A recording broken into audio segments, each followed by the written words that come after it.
እድሜ ልካችን ተነጥለን መኖር አለብን ወይ? እውነት ነው። ቀደም ሲል በጣም እጅግ የታሰርን ለብቻችን ቁንጽል ሆነን ይኖርናል። ገንዘባቸውን ለማውጣት በጣም ከባድ መሆኑን ያወቁ ነው እየመጡ ያሉት ትንንሾቹ። ከኛ በተሻለ የሚከፍሏቸው አሉ ማለት ነው። በዋጋው ገንዘብ አልከፈልናቸውም ማለት ነው። የመጣው መድኃኒት መራር ነው እሱን መዋጥ አለብን የሚል ስትጽፍ በጣም ትዝ ይለኛል። የሚያመጡት ነገር በርካሽ ስለሆነ ለኛ ሲሸጡልን በርካሽ ነው።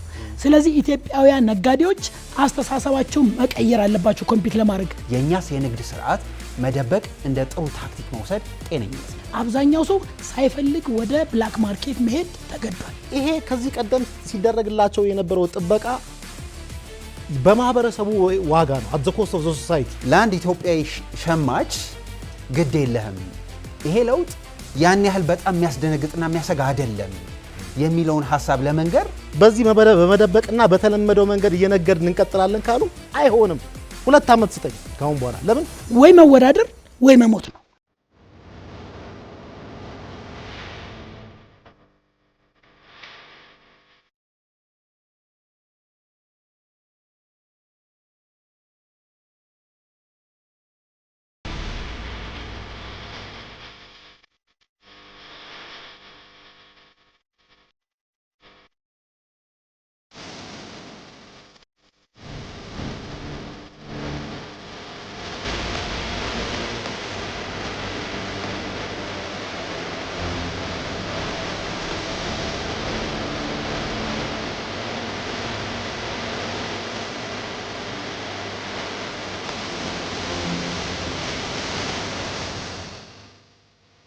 ጤና ይስጥልኝ ተመልካቾቻችን፣ አጀንዳ ፕላስ ጀምሯል። አጀንዳ ፕላስ ወቅታዊ ጉዳዮችን ይዘን ሰፋ ያለ ውይይት የምናደርግበት ዝግጅት ነው። ሰሞኑ እየተነሳ ያለው የማክሮ ኢኮኖሚክ ማሻሻያ ጉዳይ ይዘን ገበያው እንዲወስነው ወይ ደግሞ ገበያ እንዲተምነው የተተወው የውጭ ምንዛሪ ጉዳያችን ግራና ቀኙን ለማየት እንሞክራለን። በተለያየ አማራጮች በቴሌቪዥን በሬዲዮና በሶሻል ሚዲያ ለምትከታተሉን አስቀድመን ምስጋና እናቀርባለን። እስከ መጨረሻው ድረስ ከኛ ጋር እንድትሆኑ ለማስተዋወስ ያህል ነው። ዙሪያ መለሱን ስናይ ለሸማች ለነጋዴ ለኢትዮጵያ ይሄ ትመና ምን ደግና ክፉ ገጽ አለው? ይህን ይዘን ነው የምንቆየው። አጀንዳ ፕላስ ላይ ነው ያላችሁት። ከኛ ጋር ስለምትሆኑ እናመሰግናለን።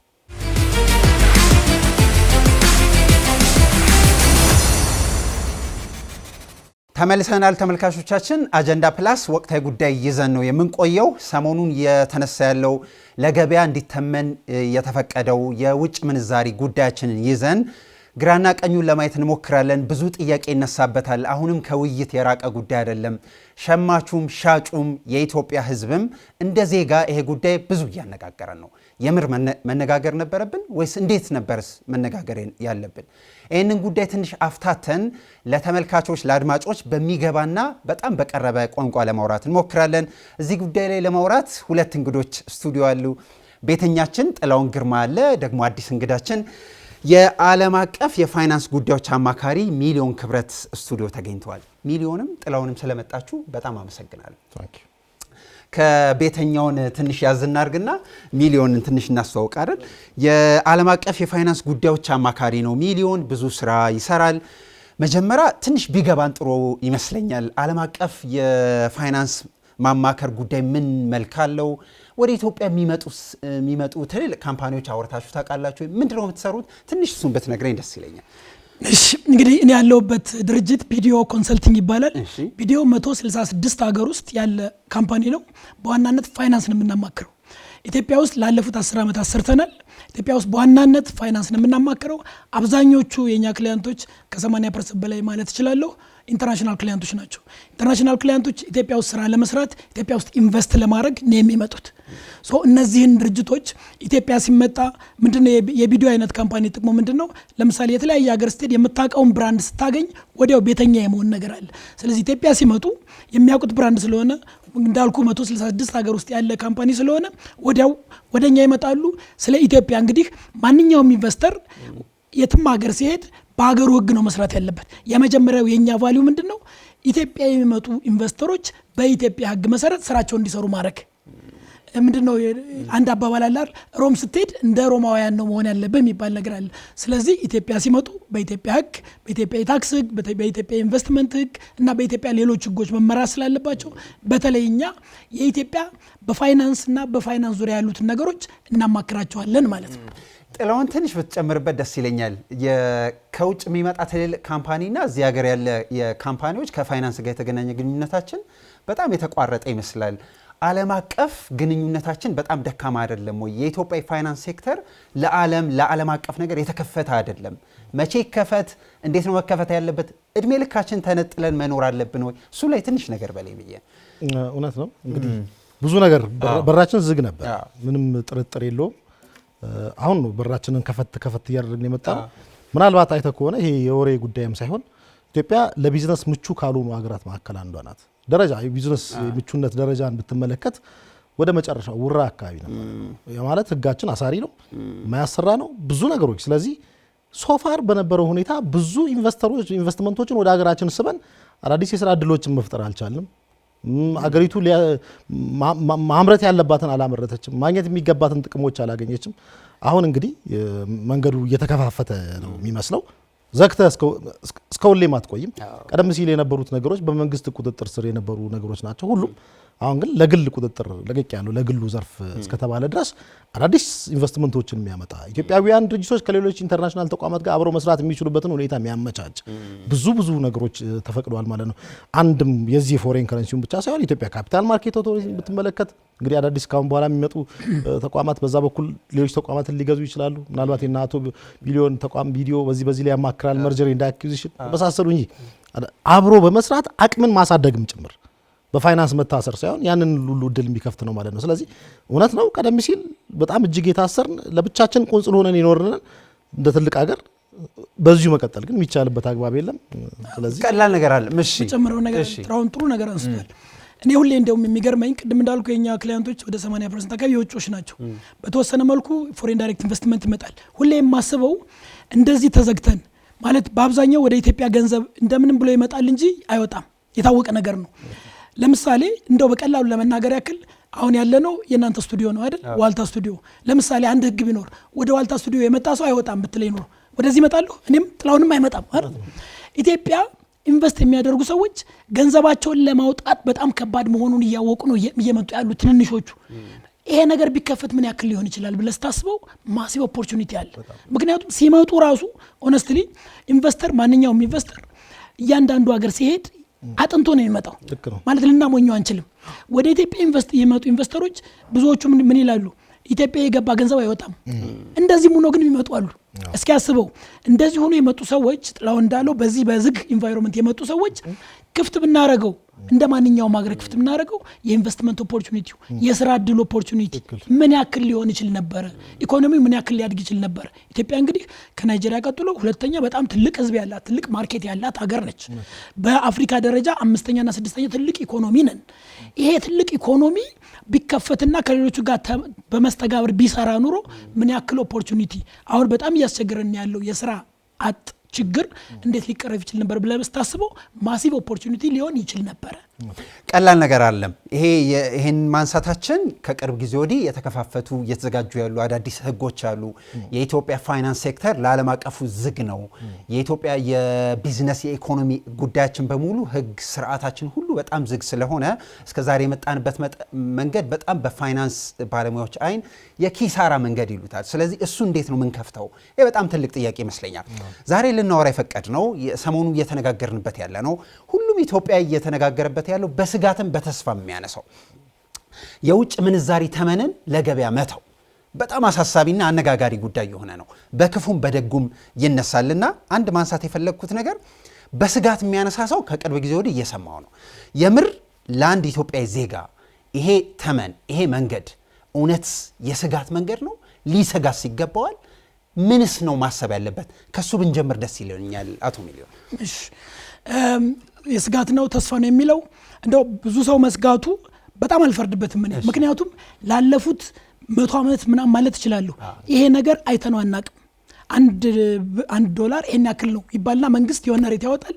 ያ ሬት በአብዛኛው አናገኘውም። በዛን የኖር ነው እና በየትኛውም አማራጭ በየትኛውም የህይወት ፍልስፍና አዲስ ነገር በተለይ ለአመታት ለዘመናት የነበረ አዲስ ነገር መምጣቱ እና በሰው ዘንድ ፍርሃት ማስከተሉ ይሄ የሰው ልጅ ተፈጥሮ ነው፣ ተፈጥሯዊ ነው ማለት እንችላለን።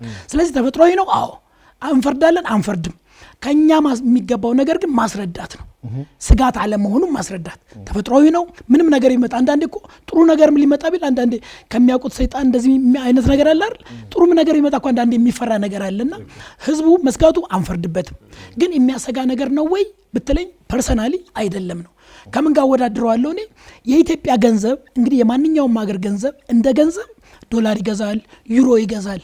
ለምሳሌ ዱባይ ብትሄድ፣ ናይሮቢ ብትሄድ ሽልንጋቸው ወይም ድራማቸው በአለው ገበያ መሰረት ዶላር ይገዛል፣ ዩሮ ይገዛል። የኛ ገንዘብ ማለት እንግዲህ ሬቱ ሊከፍል ይችላል፣ ዝቅ ሊል ይችላል። ገንዘብ በተፈጥሮ ግን መግዛት መቻል አለበት። የኛ ገንዘብ በእኔ አስተሳሰብ ካለ መግዛት ወደ መግዛት ነው የመጣው። ምን ማለት ነው?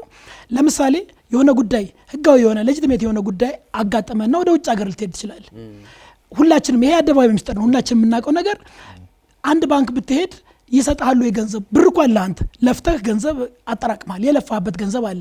ያን ይዘህ እኔ ይሄን ያክል $5000 ወይም $10000 እፈልጋለሁና ስጡኝ ብትላቸው ገንዘብ በተፈጥሮ መግዛት ነው ስራው፣ ሌላ ስራ የለውም አይደል? ይገዛል ወይ? አይገዛም። ምናልባት 100 200 ሁላችንም የምናውቀው ነገር ነው። ዶላር ባንኮቹ ሰጥቷል፣ ከዛ ውጭ አይሰጡም። ስለዚህ ምን ማለት ነው? ገንዘብህ አይገዛም ነበር። አሁን ገበያ ላይ ባለው ተመን ገንዘብህ ካለ መግዛት ወደ መግዛት መጣ። በፊት ምናልባት ብላክ ማርኬት ምናምን ፓራላል ማርኬት የሚባሉ ነገሮች አሉ። ግን ለምንድን ነው አንድ ህጋዊ ሰው ለፍቶ ገንዘብ ያጠራቀመ ሰው የግድ ያንን ገንዘብ ውጭ ሀገር ሄዶ ለመጠቀም ህገወጥ መሆን አለበት ወይ? ይሄን ነው አሁን የተከፈተልን ነገር። የለፋበት ገንዘብ የሰራበት ገንዘብ ያንተ ነውና በገበያው ልክ ለምሳሌ ሄደን ቴሌቪዥን ቲቪ ሴት መግዛት ብንፈልግ ለወረፋ የለም አይደል? የሚችል ሰው ሄዶ ይገዛል፣ የማይችል ሰው ምንም አያደርግም። ገንዘቡ ግን መግዛት ይችላል። አሁንም ቢሆን ያ የኛ የኢትዮጵያ ህጋዊ ገንዘብ አገራችን ኢትዮጵያ ነች። የኢትዮጵያ ህጋዊ ገንዘብ ደግሞ ብር ነው። ያ ብራችን ካለ መግዛት ወደ መግዛት በህጋዊ መንገድ ወደ መግዛት መጥቷልና ይሄ እንዲያውም አንድ ትልቅ ነገር ነው። አንዳንዴ እኮ እንለፋለን አይደል? ሁላችንም ለጥሩ ነገር እንለፋለን። ያለ ጥሩ ነገር የለፋነው ነገር ግን ገደብ ሊኖረው አይገባም። ማንም ሰው መልፋት መቻል አለበት። ማንም ሰው ፕላን ማድረግ መቻል አለበት። ኒውዮርክ ሄዳለሁ፣ ለንደን ሄዳለሁ፣ የማንም ሰው ራዕይ መሆን መቻል አለበት። ከለፋ ደግሞ ሰው ያገኛል። የበፊት የነበረው ነገር ግን ኦኬ ለፋ ሚሊዮን ገንዘብ አግኝ ግን መሄድ አይችልም። ገንዘብ መግዛት አይችልም። ገንዘብ አይደለም ወይ? ገንዘብ እንደ ገንዘብነቱ መግዛት የለበትም ወይ? ትልቅ ጥያቄ ነው። ይሄ ሌጂቲሜት ጥያቄ ነው። ስለዚህ ይሄ ተመለሰልን። አሁን አዎ ትችላለህ፣ ህጋዊ የሆነ ምክንያት ካለህ ድረስ ያንን ምክንያት ካቀረብክ ድረስ በገበያ ዋጋ ሄደ መግዛት ትችላለህና ብርህ ካለ መግዛት ወደ መግዛት መጥቷል እየተባልን ነው። አንድ ይሄ ነገር ጥላውን ጋር ሚሊዮን መጣለው። ምክንያቱም አንድ ታሪክ ቀደም ብለህ ስታጫውተኝ ነበር፣ የሁለት ሱቆች ታሪክ። እሱን ታነሳለኛል። ጥላውን ጋር ልምጣ። ተመልካቾቻችን በደንብ ግልጽ እንዲሆንላቸው የኢትዮጵያ ብር ካለ መግዛት ወደ መግዛት ተሸጋገረ ሲባል አንድ ሰው አካውንት ውስጥ 1 ሚሊዮን ብር ቢኖረው አንድ ባንክ ሲሄድ የሚገዛው የዶላር መጠን በጣም የተገደበ ነበረ። ስለዚህ የመግዛት አቅም አይችልም ነበረ።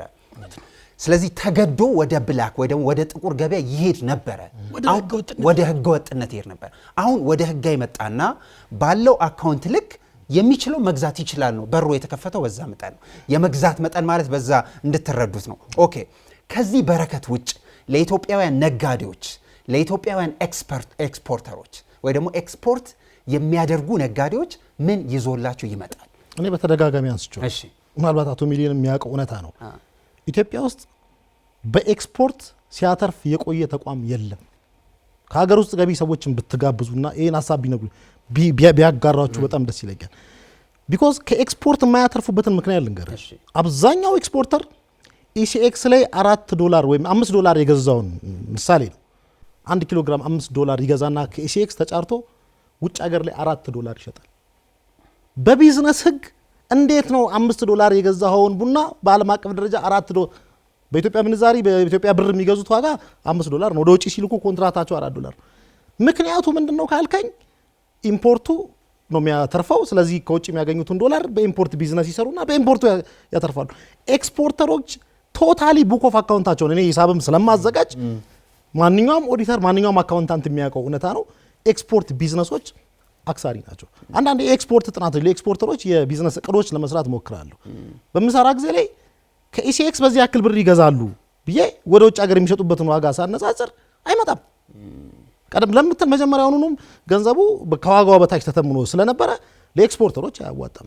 ሶ ማርኬታችን ኢምፖርት ቤዝድ ሆኖ ይቀጥል ወይ ኮንሰምፕሽን ቤዝድ ሆኖ ይቀጥል ወይ ኤክስፖርቱ አይበረታታ ወይ ብለን እንትን ማለት መጠየቅ ኩዌስችን ማድረግ መቻል አለብን። ሶ ለምንድነው ሰዎችን በድንበር በኩል ከብት እንዲነዱ የሚገፋፋቸው?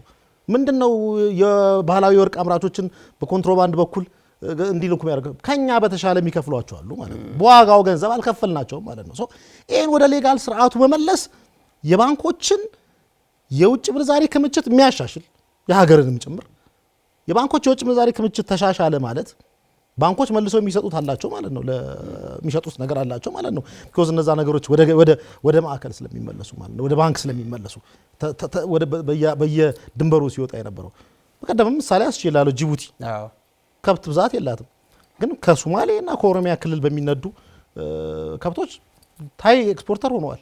ስለዚህ ይሄንንም ማቆም እንግዲህ እዚህ ጋር ጥያቄዎች አሉ። የህግ ማስከበሩ የት ጋ ነው ምናምን የሚል ጥያቄዎች ልታነሳ ስቲል ግን ኤክስፖርታችንን አሁንም ቢሆን ኦን ደ ሎንግ ረን ወይም ረጅም ጊዜ የዚህ መላክ ዘርፍ ላይ የተሳተፉ ሰዎችን ነው ማበረታታት ያለብን። ኤክስፖርት ቤዛችንን ማስፋት፣ የእሴት ጭመራ ወይም ደግሞ ቫልዩ አዲሽን ላይ መስራት። ቡና ከሚኒሊክ ጀምሮ እስከ አብይ ድረስ ቡና ጥሬ የሚላክበት አግባብ መኖር የለበትም። ጀርመንን አስችላለሁ። ጀርመን አንደኛ ኮፊ ኤክስፖርተር ነው በዓለም ላይ። ቡና አብቅላ ነው አይደለም፣ አንዲት ፍሬ ዘለላ ቡና አታብቅልም። ከኛ የወስዱትን ቫልዩ አዳርገው በሚፈለገው አሮማ በሚፈለገው ጣዕም ለዓለም አቀፍ ገበያ ጋር ያቀርባሉ ማለት ነው። እኚህን ነገሮች ብናበረታታ ለብዙ ወጣቶች ስራ ዘርፍ የሚከፍት ነው እዚህ የሚሰማሩ ላይ። ስለዚህ ገበያችን ከኮንሰምፕሽን ቤዝድ ወደ አምራችነት የሚቀየርበትን ስትራቴጂ እየነደፍን ኦን ዘ ሎንግ ረን መሄድ ይኖርብናል። አት ዘ ኮስት ኦፍ ኤክስፖርተርስ ወይም ደግሞ በዚህ በላኪዎች ዋጋ ግልጽ ነው ኢምፖርተሮች እያተረፉ የሚቀጥሉበትን ገበያ ዲስከሬጅ ነው ማድረግ ያለብን። ኦብቪየስሊ በጣም ጥሩ። ወደ አቶ ሚሊዮን ልምጣ። አንድ ማነሳው ነገር ለዘመናት ይሄ ሀሳብና ይሄ ጉዳይ እንዲከፈት ፍሎቲንግ እንዲሆን ወይ ደግሞ በገበያው እንዲተመን ውትወታ ስታረግ ኖርክ። ለምን ግድ ሰጠህ? ለምን ውትወታ አረግ? ለምንድን ነው? ኢትዮጵያ በጣም ትልቅ ሀገር ነች። ኢትዮጵያን የሚያክል ትልቅ ሀገር ብዙዎቻችን እንደምናውቀው አብዛኛው ኤክስፖርት የሚመጣው ብላክ ማርኬትን ተጠቅመን ነው። ጥቁር ገበያውን ተጠቅመን ነው፣ ወይም ትይዩ ገበያ የሚባለውን ተጠቅመን ነው። እንዴት ነው? ሁሌም አብዛኛው ኢትዮጵያዊ በመሆኑ ፕራውድ ነው ወይም ደስ ይለዋል አይደል እንዴ? እንደዛ ይሆን እንዴት ነው ይሄንን ገበያ ለጥቁር ገበያ ይሄን የሚያክል ማርኬት ኢትዮጵያን የምታክል ሀገር ለጥቁር ገበያ አሳልፈን እንዴት እንሰጠዋለን? አንደኛው ትልቁ ነገር እሱ ነው። ሁለተኛው ደግሞ ኢትዮጵያውያን ስንባል እንደ ኢትዮጵያዊ ኢንቴግሪቲ ያለን አይደል ሰዎች ማንዋሽ ሰዎች ነን። አሁን ግን ጥቁር ገበያው ገዥ እንደሆነ ይታወቃል። በአብዛኛው ሰው ያን ተጠቅሞ እንደሚያመጣው ይታወቃል። ግን ባንክ ላይ $1 $50 ብር ነው ይባላል። እውነት ነው ወይ? አይደለም። ይሄን ነገር በትልቁ ለምንድን ነው እየዋሸን የምንቀጥለው? ለምሳሌ አለመሆኑ እየታወቀ እንግዲህ የገበያ መር በሚባል ሲስተም አንድ ሱቅ ይከፈታል፣ ከጎን ሌላ ሱቅ ይከፈታል። ሱቅ ጋር እንሄዳለን። ለምሳሌ ገበያ የሚባሉ ነገሮች አሉ አይደል? ለምሳሌ የሴራሚክ ገበያ አለ ወደ 22 አካባቢ። ሴራሚክ መግዛት ብትፈልግ 22 ነው የምትሄደው፣ ወይም ኡራኤል አካባቢ ነው የምትሄደው። አንድ ቦታ ዘለህ ትገባና አትገዛም፣ ቼክ ታደርጋለህ ፕራይሱን። አንድ አይነትም ቢሆን እዚህ ጠይቃለህ፣ ከዛ የተሻለው ቦታ ትገዛለህ። ልክ እንደዚህ አይነት ማርኬት መኖር ሲገባው ባንኮች ስትሄድ $1 $50 ብር ነው ይለዋል። ነው እንዴ? እሺ ይሄን ያክል ብር አለኝ ስጡኝ ስትላቸው የለም ይለዋል። ይሄ ትክክል አይደለም። እኛ እኮ ትልቅ ሰዎች ነን አይደል እንዴ? ስለዚህ ቅድም ያነሳውልህ ለምሳሌ ኤግዛምፕል እንደ ምሳሌ ይሄ ቁልጭ አድርጎ የሚያሳይ ነገር ነው። እኔና አቶ ጥላሁን ጎን ለጎን ሱቆች አሉ። ዳቦ ነው የምንሸጠው። እኔ አንድ ዳቦ $1 ብር ነው የምሸጠው እላለሁ። አቶ ጥላሁን አንድ ዳቦ 10 ብር ነው የምሸጠው ይላል። ምናልባት እንዲሁ በዚህ የተለጠፈውን የሚያዩ ሰዎች እኔን እንዴት በቃ ያደንቁኛል፣ እንዴት ጥሩ ሰው ነው፣ ህዝብ በቃ በጣም መጥቀም የሚፈልግ ሰው ነው ይሉኛል። ውስጡን ያላወቀ ሰው ማለት ነው። ጥላሁን እንዴት ይሄ ሰው ያተርፋል ሊባል ይችላል። ወደ እኔ እንትን ስትመጣ ሱቄ ዝግ ነው፣ ክፍት ቢሆንም ምንም ነገር የለም። ዳቦ እንደማይዋጣ ቀዋለሁ። ማንም ሰው ይመጣ አያገኝም። ግን በትልቁ ጽፍ ያለው አንድ ዳቦ $1 ብር ነው ብዬ ጥላሁን ጋር ስትሄድ እሱ በሚያዋጣው መንገድ የገዛበት ስንዴውን የገዛበት አለ። የተወሰነች ማርካ ቢጨምርና በገበያው ጋር ይሸጣል። ሁሌ ክፍት ነው እሱ። የትኛው ነው ፕራክቲካል? የኔ ይሄ የማትበላው የሚባል ነገር አለ አይደል? ምን ጥቅም አለው? የማትበላው ምን ጥቅም አላት? ስለዚህ እኔ እየዋሸሁ ነው፣ እሱ ትክክለኛ ነው።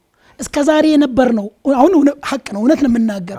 እስከዛሬ የነበርነው ሲስተም ያቺ እኔ በውሸት አንድ ዳቦ 1 ብር ነው ያልኩት ማንም ሰው ይመጣ የማያገኘው ምናልባት ዘመዶችን በጧት ጠራና አንድ 5 ሰዎች በቃ ሰጣቸዋለሁ ይሄው ጧት እኮ ሸጥኩ ልል ይችላል። ይሄ ግን ውሸት ነው። እንደ ሀገር እንደዚህ መዋሸት አለብን ወይ? ይሄ ለዘመናት የመጣ ነገር ነው። ይሄ ነገር የሆነ ቦታ መቆረጥ የለበትም ወይ? በእውነት መኖር የለብንም ወይ? እንደ ሀገር እንደ ትልቅ ሀገር እንግዲህ 120 ሚሊዮን ያለን ሀገር ሰዎች እየዋሸን መክረም እንችላለን አንችልም? ሁሉም ሰው የሚያውቀው ነገር ነው። እዚህ ጋር መገታቱ የማይቀር ነገር ነው። ምክንያቱም ሀቅ የሚባለውን ነገር ካልተጋፈጥ ነው መኖር አንችልም። ተጋፍጦ በእውነት መኖር ነው የሚሻለው። ቀላል ነገር አይደለም። ወደ ኋላ መጣለው በየዕለቱ የምንሰማው የባንኮች የተለያየ የዶላር ምንዛሪ ዋጋ ተመን ብዙ ሰዎችን ግራ እያጋባ ነው። የምርስ በዚህ መቀጠል አለበት ወይ? እንዴትስ ነው የሚቆመው? መንገዱ ምን ይመስላል? ዓለምስ እንዴት ነው ኦፕሬት የሚያደርገው? እንዴት እየሰራ ነው? እሱን እመጣለሁ። አንድ ማነሳል ጥላውን ኦኬ አሁን ከሁለታችሁ ማብራሪያ የገባኝ ኦኬ አዲስ ፖሊሲ ነው፣ አዲስ መንገድ ነው፣ ልንሰጋ አይገባም። አዳዲስ በረከቶች አሉ። እስከዛሬ የመጣንበት መንገድ የተሳሳተ መንገድ ነው ወይ ደግሞ ከዓለም ጋር ብዙ አብረን የሚያራምደን አይደለም የሚል ሀሳብ ይነሳል። ለአንድ ኢትዮጵያዊ ሸማች ግድ የለህም ይሄ ለውጥ ያን ያህል በጣም የሚያስደነግጥና የሚያሰጋ አይደለም የሚለውን ሀሳብ ለመንገር እንዴት በቀላል ተርም በቀላል ቋንቋ እናስረዳው? አትስጋ እንዴት እንበል ብዬ ነው። እኔ በተደጋጋሚ እንግዲህ እያነሳው ዝግግሞች ካሉ ቢኮዝ ከዚህ ቀደምም ምናልባት አቶ ሚሊዮን እዚህ ጋር ሊጨምርበት ኢትዮጵያ ውስጥ ሲመጣው የነበሩ እቃዎች ከባንክ በተገዛው ሬት አይደለም ሲሸጥልን የነበረው። ባንክ ላይ ኢምፖርተሮች የሚሄዱት በብዛት አብዛኞቹ በተለይ በዚህ በግል ላይ የሚሰሩ ኢምፖርተሮች ባንክ ላይ ፐርሚት ለማስፈቀድ ያክል ነው ዶላር የሚያስፈልግ። እሷን ትንሽ ብታብራራ ጥሩ ነው። ተመልካቾቻችን እንዴት ምንድነው መሰለህ እንዴት ነው መንገዷ? ኢትዮጵያ ውስጥ ወደ ሀገር ቤት እቃ ለማስገባት የባንክ ፈቃድ ያስፈልጋል። በጉምሩክ በኩል እቃ የሚገባው ወይ የሚወጣው ባንክ ፐርሚት ለማግኘት ነው። ለምሳሌ ብዙዎቹን መኪኖች ብትመለከት እኚህ ቀደም ሲል አሮጌ መኪኖች ዋጋቸው $1000 ነው የሚለው፣ መኪናው ግን ፕራክቲካሊ $4000 ነው። ለባንክ ሲያቀርቡ የሚያቀርቡት ኢንቮይስ የመግዣ ዋጋ $1000 ነው፣ 1000 ፍቀድልኝ ይላሉ። ለውጭ ሀገሩ ሰውዬ ግን $5000 ነው የሚከፍሉት። ተመልከት፣ እቺን $1000 የሚያስፈቅዱት ከባንክ ፐርሚት ለማግኘት ነው። $4000 እንዴት ይከፍላል ትለኛለህ? ጥያቄው አይደለም። $4000 እንዴት ይከፍላሉ? ለምሳሌ ብዙ ኢትዮጵያውያን አሉ አረብ ሀገር፣ ዱባይ ምናምን። እኚህ ሰዎች ወደ ሀገር ቤት ለቤተሰቦቻቸው የሚልኩትን ዶላር እዛ ያለ ብላክ ማርኬተር ይሰበስብና ያስቀረዋል። ወደ ኢትዮጵያ አይመጣም። አስቡ። ኢትዮጵያ ውስጥ ላለ ወንድሙ በስልክ ይደውልና ለነዛ ለሰበሰበባቸው ሰዎች ቤተሰቦች ገንዘብ አስገባ ይሏል። ሰውየው በተለያየ ባንክ ላይ እየሄደ ወይም ደግሞ በስልኩን እየተጠቀመ አሁን እንደውም ስልክ አለ ገንዘቡን ይልካል። ስለዚህ ባንክ ስርዓት ላይ አይገባም። ዶላሩ የት ቀረ ማለት ነው? እዛው ዱባይ ላይ ቀረ ማለት ነው። ስለዚህ ያንን ዱባይ ላይ የቀረውን ሰውዬ ዶላሩን ይይዝና ኢትዮጵያ ውስጥ ያለው ሰውዬ $4000 የቅድሙ መኪና አስመጪ ጋር ልምጣለ $4000 ክፍያ ይፈልጋል። ስለዚህ $4000 እዛ ክፈልልኝ፣ $1000 በንግድ ባንክ በኩል አስከፍያለሁ፣ $4000 ደግሞ አንተ እዛ ክፈልልኝ ብሎ ለብላክ ማርኬተሩ ይነግረዋል ማለት ነው። ሶ ብላክ ማርኬተሩ እዚህ ኢትዮጵያ ውስጥ ያለው ሰውዬ ኢምፖርተሩ ያን $4000 በብላክ ማርኬት ዋጋ በ120 ብር አባስቶ እዚህ ለወንድሙ ይሰጠዋል። አገኘኝ። እዛ ያለው ደግሞ $4000 ለመኪና አቅራቢው ይከፍልለታል ማለት ነው። በዚህ ጊዜ የባንክ ኮሚሽን ይቀንሳል፣ ባንኮች ለሚያገኙ ኮሚሽን። ስለዚህ ገበያው ሲመጣ ሲተምንልህ ኮስት ቤዙ የሚሆነው $1000 በባንክ በኩል የላከው አይደለም። በባንክ በኩል የላከው $1000 አለ፣ በጥቁር ገበያ በኩል የላከው $4000 አለ። ኮስት ቤዙ $5000 ነው። ስንገዛ የኖር ነው በዚህ ነው ስንገዛ የኖር ነው በዚህ ነው። አዲስ ነገር መጀመሪያ አዲስ ነገር የለውም። ሰዎቹ በስፔኩሌሽን አሁን ላይ እንደዛ ገበያውን ቢበጠብጡትም እውነቱን ለመናገር አሁን ላይ ዛሬ አንድ ባንክ ለኢምፖርተሮች የውጭ ምንዛሪ በ100 ብር ቢፈቅድ ከጥቁር ገበያው 20 ብር ቅናሽ አግኝተዋል፣ ያዋጣቸዋል። በእርግጥ አሁን ላይ እንግዲህ ብዙ በኋላ ላይ እናነሳቸዋለን፣ ብዙ መንግስት እየወሰዳቸው ያሉ ሬሜዲያል አክሽኖች አሉ። ስለዚህ ምንድነው መረበሹ አያስፈልግም ነው ትልቁ ማርኬቱ ላይ የሚጠቀሙት ስፔኩሌተሮች ምንድነው? ረብሻው ነው፣ ወሬው ነው። ሶ ዶላሩ እየወጣ ሊሄድ ይችላል። ባንኮች የሚፈልጉትን ያክል የውጭ ምንዛሪ ወደ እነሱ እየፈሰሰ ሲመጣ ደግሞ እንደ ገበያው ደግሞ እየቀነሰ ሊመጣ ይችላል። ይሄ ፍላጎትና አቅርቦት ይወስነው የሚለው ነገር በአንዴ ከፍ የሚል ነገር የለም። መንግስት ይሄንን እንግዲህ ለማርገብ ደግሞ በጎን በኩል ደግሞ ሞኔታሪ ፖሊሲዎችን እየወሰደ ነው። ገበያው ላይ ካሽ እንዳይገባ፣ ካሽ ከሌለ እነዚህ ብላክ ማርኬተሮችም ተወዳድረው ከባንኮቹ እኩል ካሽ መግዛት አይችሉም። ስለዚህ አሁን እየጨመሩ የሚመጡት ባንኮቹ ምንድነው አንደኛ ብላክ ማርኬቶችን ያላቸውን ካሽ ከባንክ ጋር እንወዳድራለን እያሉ እዛ ጋር ድሬን እንዲያደርጉት ነው እንዲጨርሱ ነው እጃቸው ላይ። ከዛ በኋላ ግን ማርኬቱ እየረገበ መምጣት ይጀምራል። ኢን ዘ ሚን ታይም ግን ከባንኮች የሚጠበቀው ምንድነው ለሌሎች ኢምፖርተሮች አሁኑኑ ያላቸውን ፎሬን ከረንሲ አሎኬት ማድረግ መጀመር አለባቸው። ብላክ ማርኬቱን ዲስተርብ ማድረግ አለባቸው። ጥቁር ገበያው ላይ ያሉ ሰዎችን ገብተዋል ጥርጣሬ ሊፈጥሩባቸው ይገባል፣ እነሱንም ጭምር። ባንኮች ዶላር መፍቀድ ጀመሩ ከተባለ ማን ነው ጥቁር ገበያ ላይ የሚሄደው? የባንኩ ዋጋ ረከስ ስለሚል ማለት ነው። ስለዚህ ኦቶማቲካሊ ባንኮች አሁን ላይ በየቀኑ ሬታቸውን ከመግፋትም ውጪ ለብዙ አምራች ድርጅቶች ለምናምኖች የውጭ ምንዛሪ መፍቀድ መጀመር መቻል አለባቸው፣ መሸጥ መጀመር መቻል አለባቸው። ይሄንን ነው ብለው ማለት ቀላል ነገር አይደለም። በጥቅሉ እስከዛሬ መጣንበት መንገድ የቆምንበት መሰረት ውሸት የሚመስል ነገር ነበር። አሁን ወደ እውነት እየተጠጋን ነው። ወደ እውነት ስንጠጋ የሚገጥመን ቻሌንጅ ይኖራል፣ በረከት አለ። ይሄንን መድኃኒት በጣም መረር አድርጎ መዋጥ ያስፈልጋል። አይ ቲንክ አቶ ሚሊዮንም በተደጋጋሚ ጽሁፎቹ ላይ የመጣው መድኃኒት መራር ነው፣ እሱን መዋጥ አለብን የሚል ስትጽፍ በጣም ትዝ ይለኛል። ከዚህ ጋር አገናኝተህ ትንሽ ቢነሳ ደስ የሚለኝ ብዙዎቻችን እያነሳን ያለ ነው። ከዚህ ማሻሻያ ጋር ተያይዞ የባንኮች የዕለታዊ የዶላር ምንዛሪ ነገር በየቀኑ እየጨመረ መጥተዋል። የተለያየ ባንኮች እንደዛ እያየን ነው። ይሄ ገበያውን፣ ነጋዴውን፣ ሰውን ትንሽ ደንገጥ እያደርገው ይመስላል። ያስደነግጣሉ ወይ? ለምን እንደዚህ ሆነ? መቆም ያለው ወይ ለማለት ነው። አዎ እንግዲህ ቅድም በኢትዮጵያ ውስጥ በብላክ ማርኬት ነው እስከዛሬ ስንመራ የነበር ነው ብለናል። ከፎርማል ማርኬቱና ከብላክ ማርኬቱ ወደ ማርኬት የሚጠጋ ማን ነው ስንል ብላክ ማርኬቱ ነው። እንዲያውም እኔ ትንሽ ዲስአፖይንት ያደረገኝ የነበረው ወደ ማርኬት እንሂድ እያልን ኦልሞስት ማርኬቱን ሪፕሬዘንት የሚያደርገው ፓራላል ማርኬቱ ነው ብላክ ማርኬቱ ነው እያልን ምንድነው ቀስ እያል ማለት ፈራ ነው ብያለሁ።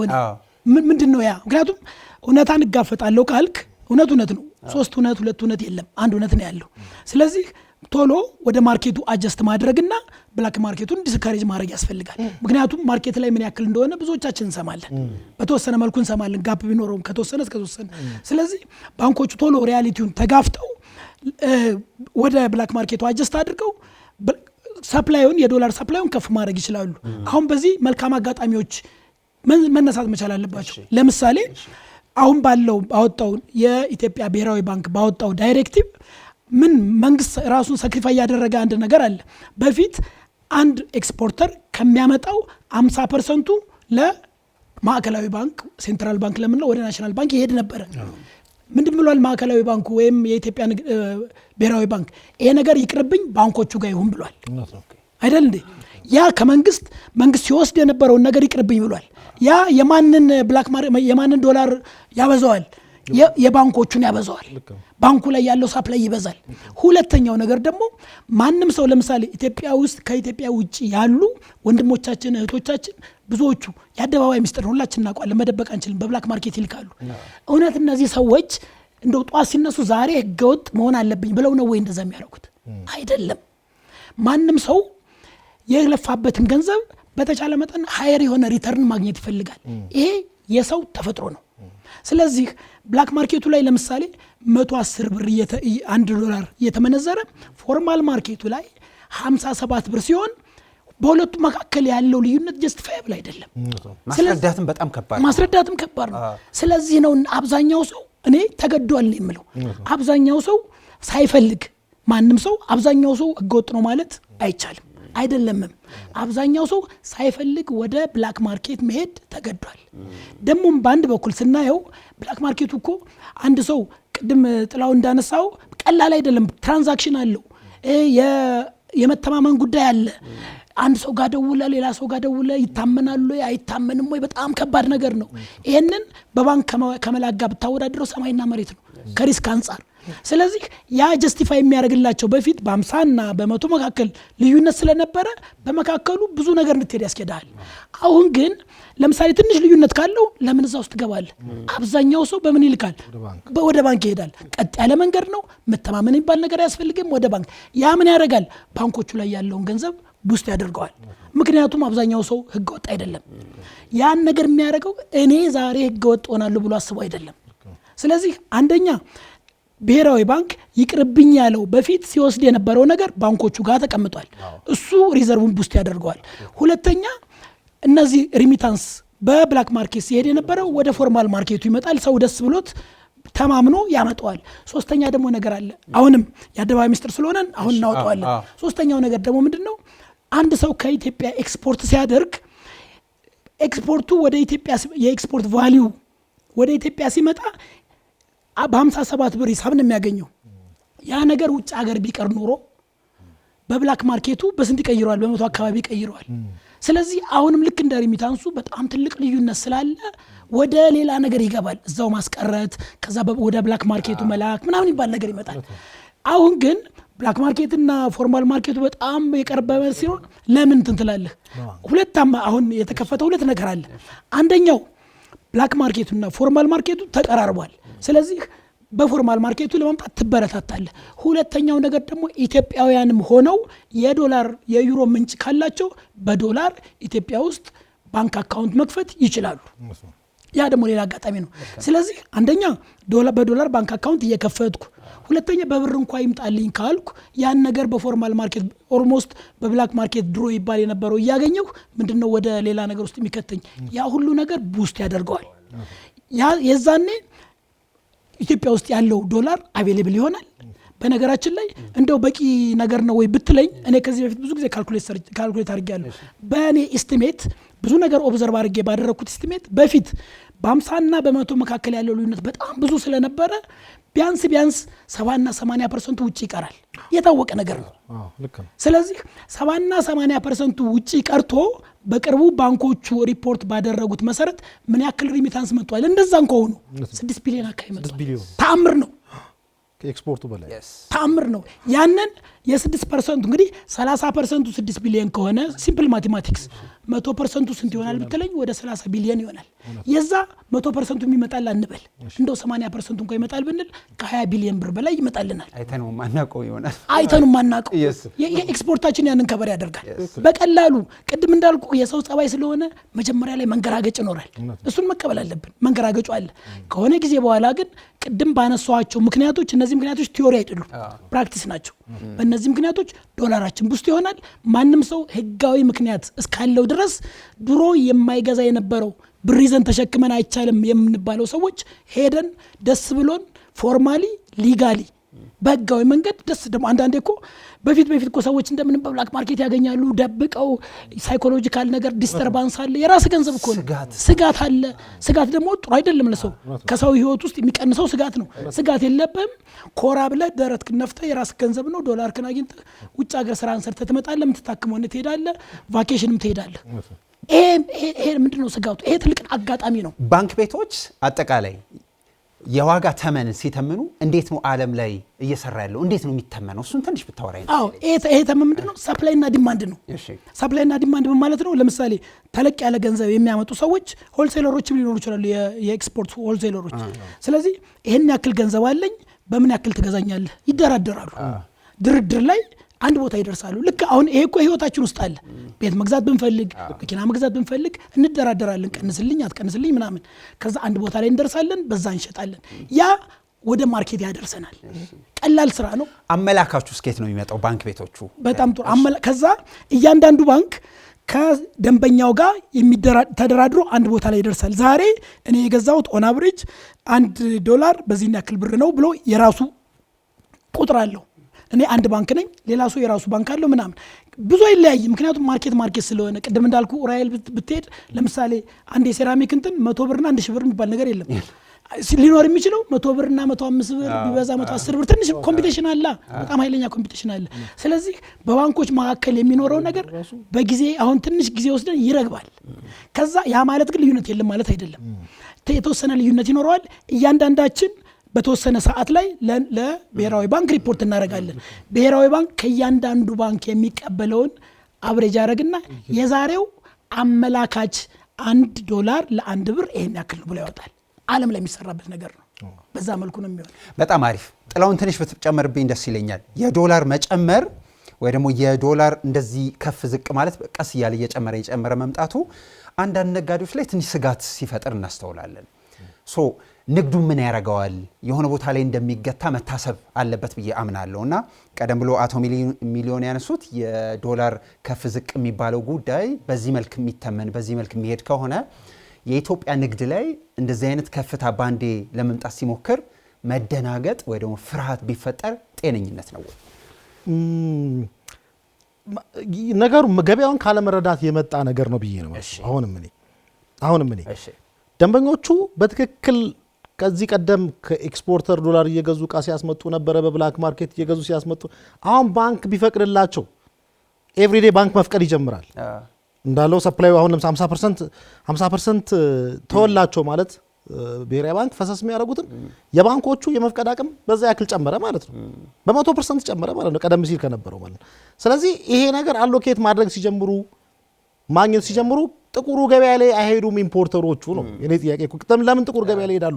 ባንክ መግዛት ስለሚችሉ ቀደም ሲል ጥቁር ገበያ ላይ ሲከፍሉ የነበሩትን አሁን ወደ ባንክ ከፈሉ ማለት ነው እንጂ እኮ ሌላ አዲስ ነገር አይደለም ለኔ። ከዛ በኋላ ግን ኢን ዘ ሚን ታይም በኋላ ላይ ደግሞ ዋጋው ሰፕላዩ መምጣት ሲጀምር ቅድም አቶ ሚሊዮን እንዳነሳው ለምሳሌ የውጭ ምንዛሪ በአዋላ የሚላከው መምጣት ሲጀምር አሁን ቀደም ሲል ኢንቨስትመንታችን ውድ ስለነበረ ኢትዮጵያ ውስጥ ፋብሪካ ማቋቋም የፈለገ ሰውዬ ኬንያ ውስጥ ፋብሪካ ማቋቋም ከሚያቋቁመው ኮስት ጋር ኮምፔር ያደርጋል። የኛ ውድ ነበረ ቀደም ሲል። አሁን ግን ኢንቨስትመንቱ ራሱ ቺፕ ይሆናል ለኤፍዲአዎች። እነዚህ ገንዘብ ያስገባሉ። ሁሉ ወደ ፎርማል ስርዓቱ ሲመጣ ባንኮች ሊኩዊድ ይሆናሉ ወይም ደግሞ ከፍተኛ ውጭ ምንዛሪ ክምችት ይኖራቸዋል። ያኔ ክምችቱ ስላለ ዋጋው እዛ ጋር ተንጠልጥሎ ይቀራል የሚለው አሰምፕሽን አሁን ላይ ምንድነው ብላክ ማርኬቱን ዲስተርብ ለማድረግ ለመረበሽ፣ ሁለተኛው ብላክ ማርኬቱ ላይ አንሰርቴኒቲ ለመፍጠር ባንኮቹ ኤቭሪዴ እየጨመሩ ነው በቀን ሁለቴ ሁሉ። ስለዚህ ብላክ ማርኬቶቹ መፍራት ነው የሚጀምሩት ማለት ነው። አንደኛ ከባንክም ጋር ሊወዳደሩ አይችልም። ካሽ ያለው ሀብታሞች ባንኮች ናቸው። ገባ ይገፉና ከዛ የሆነ ፖይንት ላይ ብላክ ማርኬቶቹ መወዳደር አይችልም። ሌላውን ነገር ልንገር፣ መንግስት አሁን ለምሳሌ ይሄን ነገር ሲያደርግ ማርኬቱ አይረበሽም ብሎ አያስብም። ዛሬ ጠዋት ያነበብኩትን መረጃ ልንገር፣ 14 ሚሊዮን ሊትር ከሞጆ ደረቅ ወደብ ዛሬ ወደ ገበያ እየገባ ነው። 14 ሚሊዮን ለመንግስት ለዚህ ቅድመ ዝግጅት አድርጓል ማለት ነው። ለዝቅተኛው ማህበረሰብ ታች ያለው ማህበረሰብ የማይጎዳ ነገር የዕለት ኑሮን የማይጎዳው ነገር ቤዚክ ነገር አስፈላጊ ነገሮችን ኮሞዲቲዎችን በዚህ መንገድ ማቅረብ ትጀምራለህ። ቀጥሎሳ ባንኮች አሁንም እንደ አይነት ነገሮች የሚፈቀዱ ጅቡቲ ላይ ገብተው የተቀመጡ ፍሪዞን ላይ ያሉ ይፈቀዳል፣ ዶላር ይገባል።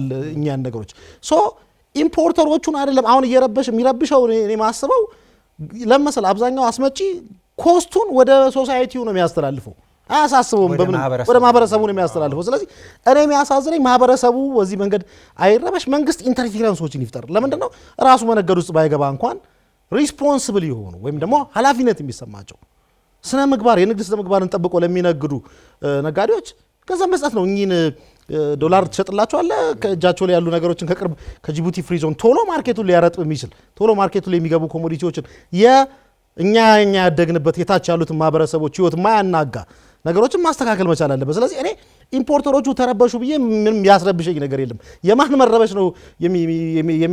ኤክስፖርተሮች ቢረበሹ አምራች ለምሳሌ አምና 500 ፋብሪካዎች ተዘግተዋል። የነሱ መረበሽ ያሳስበኛል።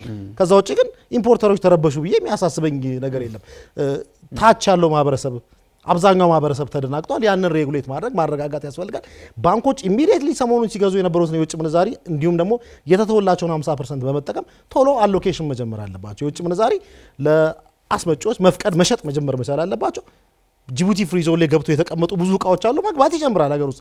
ይሄን ያክል ለማጓጓዝም ብዙ የሚፈጅ ነገርም አይደለም ማለት ነው። ስለዚህ ምንድነው የሚያሳስበኝ የገበያው መረበሽ ተጠቃሚው ላይ ኮንሱመሩ ላይ ነው እንጂ ኢምፖርተሮች ተረበሹ ብዬ የኢትዮጵያ ትልቁ ችግር ኢምፖርተርም ስላልሆነ ማለት አንድ ማንሳው ነገር አቶ ሚሊዮን እንደዚህ አይነት አዲስ ስራ ሲመጣ ኢትዮጵያ ውስጥ ሁልጊዜ እናየዋለን። ተመሳሳይ ነገር ስለሆነ ደንገጥ የሚል የንግድ ሲስተም ነው ያለን።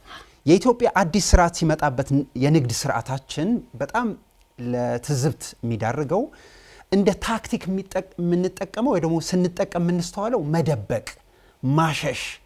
ይሄ ታክቲክ ነው ለኢትዮጵያ ገበያ። ዓለም እንደዚህ ነው ወይ የሚሰራው? ራሱን ከሁኔታ ጋር አያስማማም ወይ? ዓለም አቀፍ ትልልቅ ፋይናንስ የሚያማክሯቸው ሰዎች ወይ ደግሞ ካምፓኒዎች እንደሱ አይነት ባህሪ ያላቸው ሌላስ ሀገር እንዴት ነው ኦፕሬት የሚያደርገው? የእኛስ የንግድ ስርዓት መደበቅ እንደ ጥሩ ታክቲክ መውሰድ ጤነኝነት ነው ወይ? በጣም ቆንጆ ጥያቄና ይሄ አሁን የመጣንበት ገበያ መር ስርዓት የሚያስወግደው ነገር ቢኖር ይሄ ነው። በፊት ሁላችንም እንደምናውቀው ኢምፖርተር መሆንና አለመሆንን ምንድነው የሚወስነው? ትልቅ ሰው መሆን መማር ምናምን አይደለም። የባንክ ዶላር በተወሰነ መልኩ ወይም የዶላር አክሰስ የምትባለዋ ኒች ኮምፒቲሽን አይደለም። ኮምፒቲቲቭ አሁን እና ጥላውን ለምሳሌ አንድ ሴክተር ውስጥ ነው ያለ ነው። እሱ ጋር የሚሄዱ ሰዎች አሉ፣ እኔ ጋር ኮምፒቲሽን አለ። ጤናማ የሆነ ኮምፒቲሽን፣ በዛን የምንወዳደረው። እኛ ሀገር የነበረው ኮምፒቲሽን በእንደዚህ አይነት ውድድር ሳይሆን በመደበቅ በምናምን ነው። እና እስካሁን የነበረው ማርኬት የሆነ ከባንክ ጋር በመተዋወቅ ከብላክ ማርኬት ጋር በመተዋወቅ ያቺንሽ ማርኬት ኢምፖርተር ታረጋለች። አንድ ሰው ልትሆን ትችላለህ፣ $50,000 ሊኖር ይችላል። በ$50,000 አንዴ ካመጣ መሸጥ ትችላለህ። ወደፊት ይቀየራል። ለምን በለኝ፣ ካሁን በኋላ ይሄ ነገር የሚያዋጣ ስላልሆነ ኢትዮጵያ በቅርቡ የከፈተቻቸው ሁለት ነገሮች አሉ። አንደኛ ኢምፖርት ማርኬቱ ለኢትዮጵያውያን ተብሎ የነበረው ነገር ለውጭ ተከፍቷል። ሁለተኛ ሆልሴል የተባለው ለውጭ ተከፍቷል። እነዚህ ኢምፖርትና ሆልሴል ላይ የተሰማሩ ዓለም አቀፍ ሰዎች ሁሌ ምን ይባላል? አሁን ወልማርት የሚባል እንትን ሰምተናል አይደል? ወልማርት እንዴት ነው የሚያተርፈው? አሁን ወልማርት የሚወቀስበት እንዲያውም በጣም ርካሽ ነገር በመሸጡ ነው። ወልማርት እኛ ጋር ቢመጣው ሁላችንም ደስ ይለናል አይደል? አሜሪካን ሀገር ግን ወልማርት ሲመጣ በጣም በቅናሽ ስለሚሸጥ እነዚህ ትናንሽ ነገሮችን ያጠፋቸዋል እየተባለ ይወቀሳል። ለኛ ትልቅ ብሌሲንግ ነው፣ ምክንያቱም ማህበረሰቡ ይጠቀማል። ለምንድን ነው ወልማርት እንደዛ የሆነው ሲባል ስለ ወልማርት ትርፍ አንድ የሚባል ነገር አለ። ወልማርት የሚያተርፈው ሲገዛ ነው እንጂ ሲሸጥ አይደለም ይባላል። ለምንድን ነው? በጣም ጃይንት ስለሆነ ሲገዛ የፋይናንሻል አቅም ስላለው ለኔ የሚሸጥልኝን ነገር በግማሽ ሊያገኝ ይችላል። የፋይናንሻል ማስላለው። ስለዚህ ያንን አምጦ ህብረተሰቡ ላይ ሲያስገባው በርካሽ ነው የሚያስገባው። እኔ ከወልማርት ጋር ልወዳደር ካልኩ እኔና ወልማርት የምንገዛበት አንድ ቦታ እንኳ ቢሆን ለኔ አንደኛ ኢንተረስት የላቸውም። በቀጥታ ከማኒፋክቸሩ ጋር የመግዛት ፕሮባቢሊቲ በጣም ትንሽ ነው። ቢሸጡልኝ እንኳ በጣም በውድ ነው የሚሸጡልኝ። ምክንያቱም እያንዳንዱን ነገር ለኔ መሸጥ ኤክስፔንሲቭ ነው። ስለዚህ ከውጭ ሀገር የሚመጡ ነገሮች አንደኛ ናሽናል ባንክ ከዚሁ ዳይሬክቲቭ ጋር አብሮ የፈቀደው ነገር አለ፣ ፍራንኮ ቫሉታ የሚባል ነገር። ይሄ ፍራንኮ ቫሉታ እነዚህ እንደ ወልማርት የሚያክሉ ትልልቅ ኤግዛክትሊ ወልማርት ላይ መጣ ይችላል። ሌሎቹ ሲመጡ ያላቸውን ስቶክ ነው ይዘው የሚመጡት፣ ተፈቅዶላቸዋል በፍራንኮ ቫሉታ። እነዚህ ሰዎች ቅድም እንዳልኩ ፋይናንሻል መስል ስላላቸው ሲወዳደሩ ሲገዙ በርካሽ ነው የሚገዙት። በርካሽ የገዛ ሰው በርካሽ ይሸጣል።